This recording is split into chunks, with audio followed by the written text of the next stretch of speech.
make a representation that looks just like the thing. That's no simple matter. And most of the time we don't bother with it. And we really don't bother with it. You can't believe how much we don't bother with it. So there's this scientist named Dan Simon, who's a real scientist and a real psychologist. And he did some unbelievably interesting experiments on a phenomenon called change blindness. That's one of the names of it.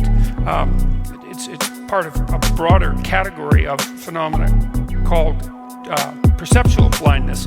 And so here's one of his experiments. It's the sort of experiment you can't bloody well believe until you see that it actually happened.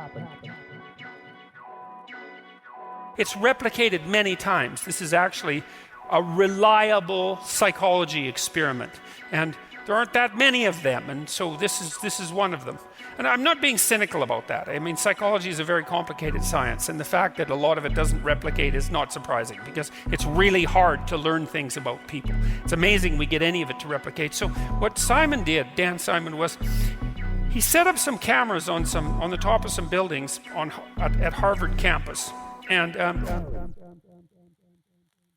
there's a lot of people walking through Harvard campus, students obviously and faculty members, but lots of tourists and people who are there, well, because maybe they want to bring their kids there sometimes, or they just want to see it. It's a beautiful place and a historic place, and it's worth seeing.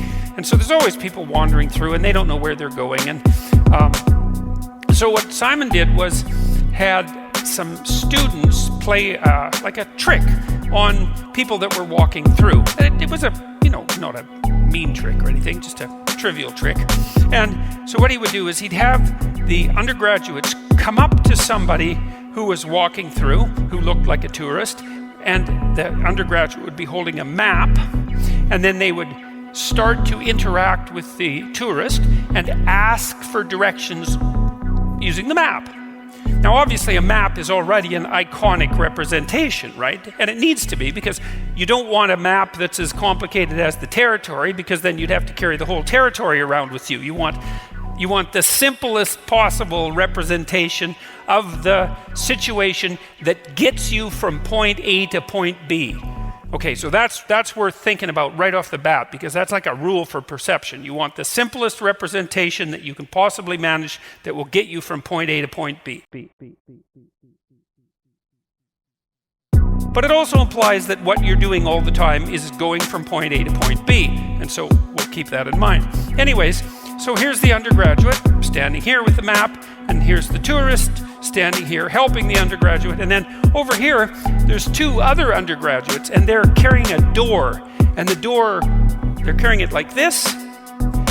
I guess no, they're carrying it like this, and the door's up like this, and it covers their faces, right?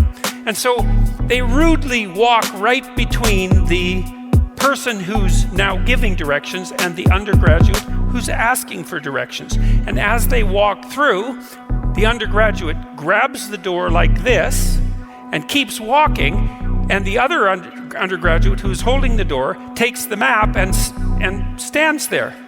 And so basically what's happened is that there's now a new undergraduate asking for instructions, and more than half of the people upon whom this trick is played don't notice.